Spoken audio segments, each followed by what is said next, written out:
here we are again with our sugar and acidity graph. You'll note again that acidity and sugar have opposite relationships. Cool climates such as Burgundy, high acidity and low sugar. Warm climates, Australia, low acidity and high sugar. And right in the middle, we have Bordeaux, home of world famous Cabernet Sauvignon, wines with medium acidity and medium sugar. So here's how we say these funny words. Cabernet Sauvignon, I say Sauvignon, Merlot, Cabernet Franc, Malbec, and Petit Verdot. Taken together, those are the 5 Bordeaux reds. And interestingly, I would say about 98% of the wines that come from Bordeaux are a blend. So they're almost always, a blend of these 5 grapes. You would also, the odd time, find wines that are just Cab or just Merlot, but that would be exceedingly uncommon. So if someone ever asks you what the grape in Bordeaux is, you can say, oh, but no, they are blends.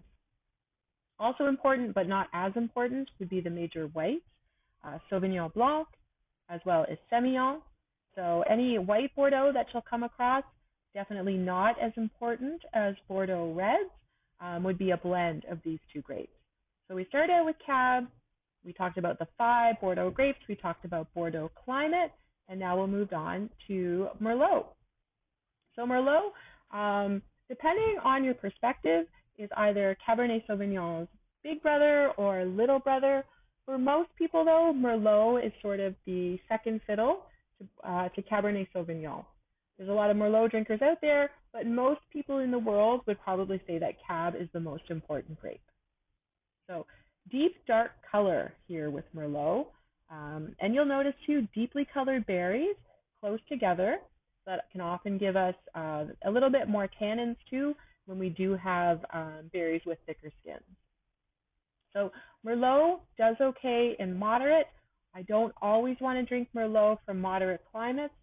Generally speaking, if I'm going to drink Merlot, it's going to be from a hot climate.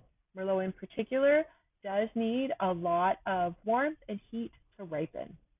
So lighter in color, acidity and tannins, but definitely more body and alcohol than Cab. So that's always something to keep in mind. From a moderate climate, it's red fruit. And from a hot climate, it tends to be definitely red fruit, but more of a jammy style. And Merlot and oak go together very, very well. So as we mentioned just a few moments ago, Bordeaux wines are a blend. Bordeaux is not a grape. Bordeaux is a blend.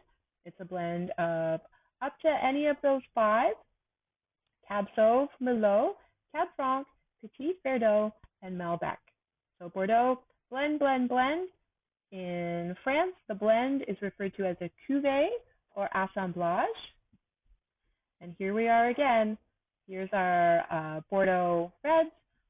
Petit Verdot and Malbec are not listed here as they tend to be very small blending partners, whereas most of what we see tends to be a blend of these big 3. And then white Bordeaux, of course, Sauvignon Blanc and Semillon. So if we had to put Cab Sauv and Merlot side by side, Cab Sauv, big bold flavors, strong tannins, softer, rounder, and ripe fruit for Merlot, and definitely speaking, the tendency for higher alcohol within Merlot. So this is a good chart here to keep things in mind. Cabernet Sauvignon, black currant, definitely, higher in tannins, longer finish, great wine in general. Merlot, plum and cherry flavors, less tannin, smoother finish, cheaper, higher alcohol, and it's a food pairing partner. I would argue that either of these wines, depending on what mood you're in, would either be food wines or not food wines. I think they're probably similar in that circumstance. So pros, Cab, age-worthy, expensive, depending on your perspective. I guess that could be a con. High tannins can often be a turnoff for some people. Merlot, fruit forward, a little bit easier to drink, not as respected. So that would definitely be a con for Merlot. So here's another look at them side by side. So Cab Sauv, again, if there was any, let's say someone asked you what your favorite grape in the world is, and if you're a red wine drinker, Cab Sauv is always the easy answer. because I think most wine drinkers in the world would probably agree with you. So when we talked about Burgundy, which was the last lecture that we did, we talked about the different classifications within Burgundy. So Bordeaux has their own series of classifications too. And if you're thinking, oh man, that's going to give me a headache, most people would agree with you. So let's start with number one, Bordeaux. So any wine that comes from Bordeaux can have the label Bordeaux on it. All that does is it stipulates that these wines come from this area. Bordeaux Supérieur, yes, it does mean it's a better quality, but really under the AOC stipulations, it just means it's a riper style.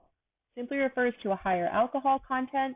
However, as we know, as wine lovers, a higher alcohol content does in fact mean more ripeness, which could therefore mean that, at least theoretically, it is a better wine. The word Grand Vin does infer a level of status, so that means it is a classified growth. Cru Bourgeois, we don't see that a lot very much on labels anymore. It was used up until about 2006, and that just refers to a limited number of farms underneath the French classifications that were allowed to use that label.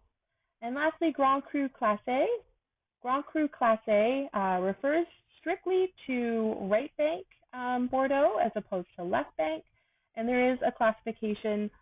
There is a quality that comes along with that. However, I would never rate them the same as any Grand Cru wines that come from the left bank.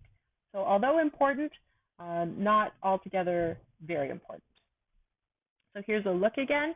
So again, big five Bordeaux wines definitely come from the Haut-Médoc and Margaux region. And then a lot of also very stunning, very expensive, I use the word life-changing wines, can come from the right bank also. So here's a look at Bordeaux Chateau. It's interesting to note that there's more than 10,000 chateaus within Bordeaux. However, not all of them look like this. It'd be great if they did. Simply put, a chateau is a winery, not even. It's actually just a place where grapes are bottled, where wine is bottled.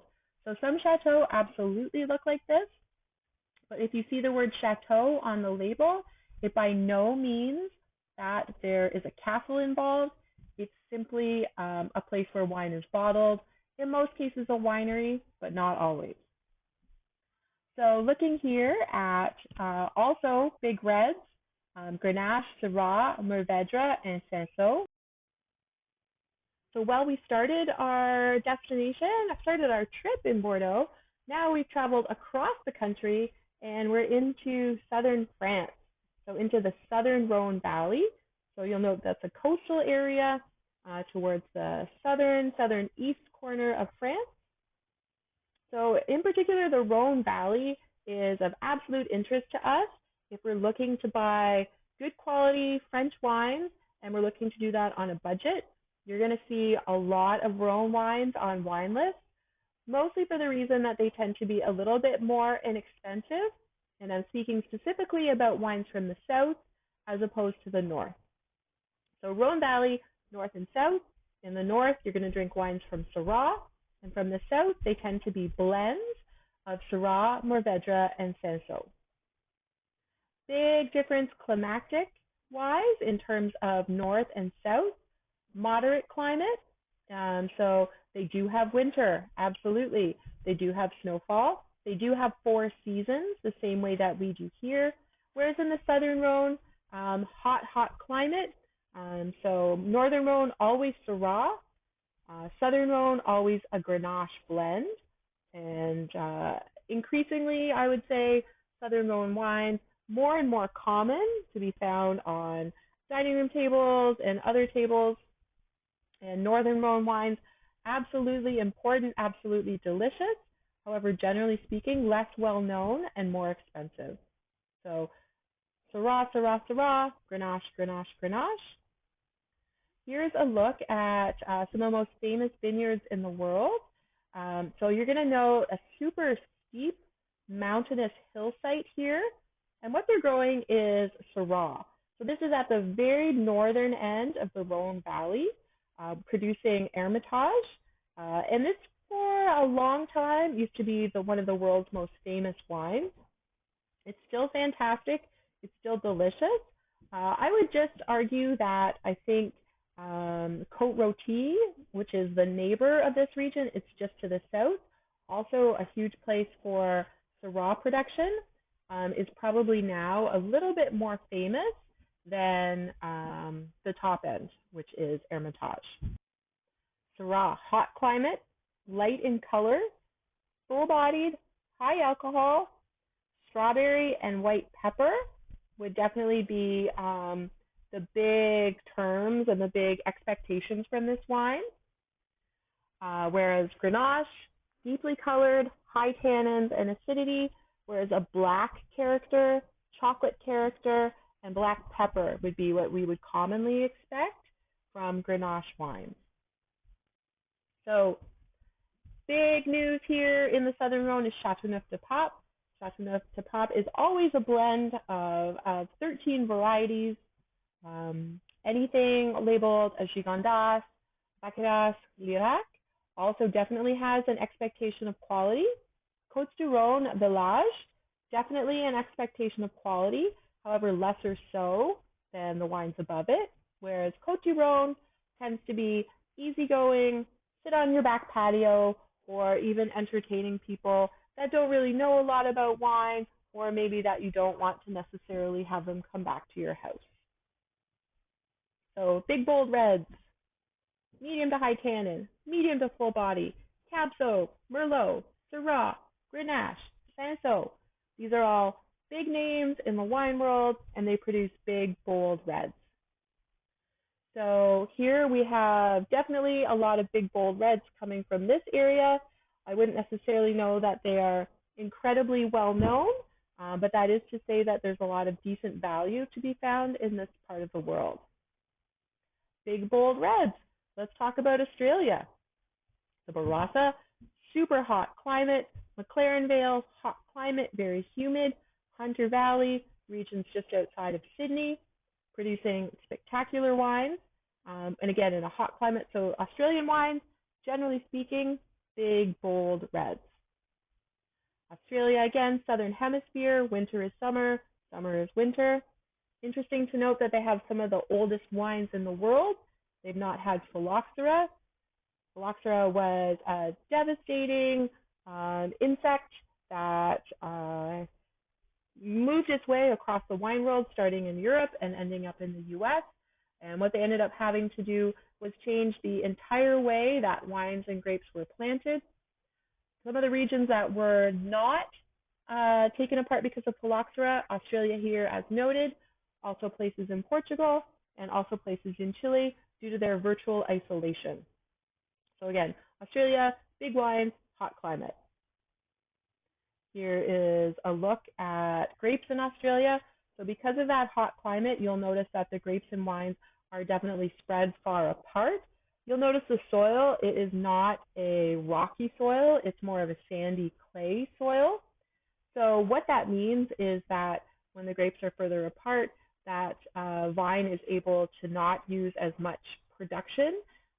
So it uses its nutrient source